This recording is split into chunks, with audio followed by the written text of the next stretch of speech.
So I saw someone asking why Google is a good place for a business to be listed and found through. And I think it's a really good question because it's just the accepted norm, or at least it is in my world, that it is, the best place to be. And so I thought it's probably worth explaining why that is to people who don't yet know about it or maybe aren't completely sold on the concept. So what you need to realize is Google is basically like the hub of information. When people nowadays, 2020 and beyond, need information, they're not asking their friend who's an expert in that thing anymore. And as a matter of fact, what you often find is people will question their friend who they know knows a lot about something because they'll read something that contradicts it on Google. People trust Google more than anything, okay? They really, really trust it. And so people go to Google whenever they need to solve a problem. Whatever, if people have got something wrong with them, people go there for medical advice. Like, if they're getting headaches, they do a Google search. Why am I getting headaches? Whatever it is. People look it up on Google before they look it up, go to the doctors, which at the moment, obviously, the doctors will be very pleased about.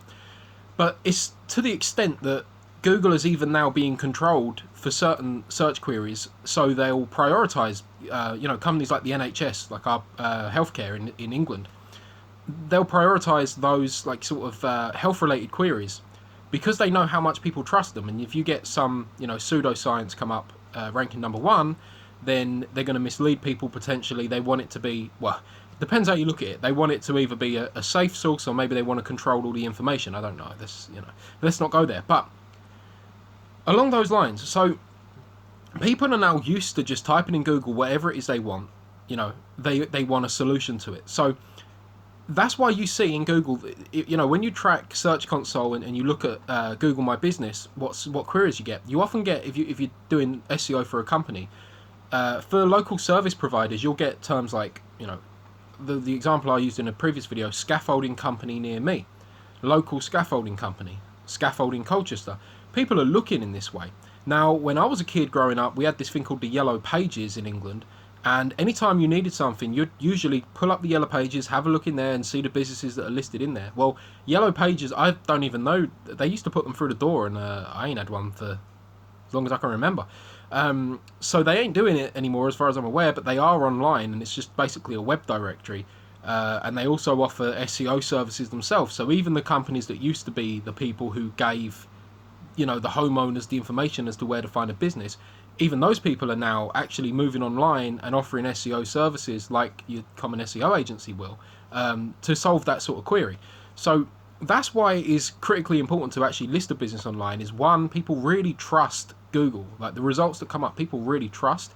Two, that's where everyone goes now to look for a business. And so it really is a case of, it's where people go and it's where people trust. Now, the other thing is, and this is a big one, and I talk about this a lot in my other videos, is it's the intent. Because even with the Yellow Pages, when it come through the door, the majority of those businesses that was in there, people don't need them at that moment in time. And so your conversion rate is going to be really low. So it's something that's more common nowadays. Let's talk about like radio ads or magazine ads or billboards or, bus station ads or whatever. Any of those like physical advertisements.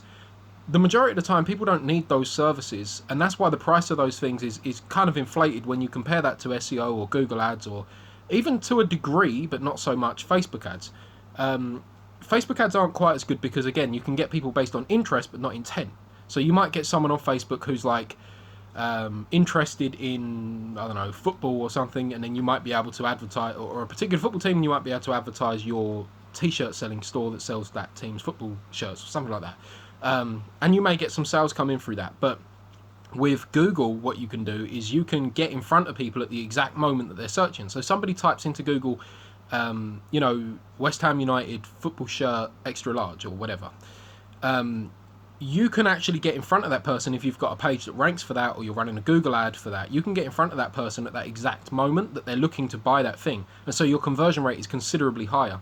And that's why I really go all in when it comes to SEO and Google ads, is because they are really so much better than any of the other sort of mediums out there for advertising. The only one that has its benefit that I haven't really got involved with is TV ads. And the reason why I say they have their benefits still is, even though I'm fairly confident that I'll probably be doing a video in 5 years' time and we'll be talking about how TV ads are no longer relevant, because TV is clearly going to change very soon. It's pretty much changed already. I haven't watched television. I don't anyway. But I don't really know many people that really watch it anymore, other than my parents. But most people are on Netflix or Amazon or one of those sort of demand services. So even with those, like it's not gonna be around for much longer, and I don't think it's a good investment. Like, you'll get much more out of SEO and Google Ads. But what it's worth pointing out is that when you do run those sort of TV ads, what that does is that does also create trust, because people naturally assume that if you're advertising on TV, you must be a good company, because you wouldn't be able to get on TV and you wouldn't be able to afford it if you was some sort of fly by night sort of con company. So TV is a good place as well if you can afford it, but in terms of return on investment, you can't beat SEO in my opinion for some industries, and Google Ads as well, like, definitely aren't to be overlooked.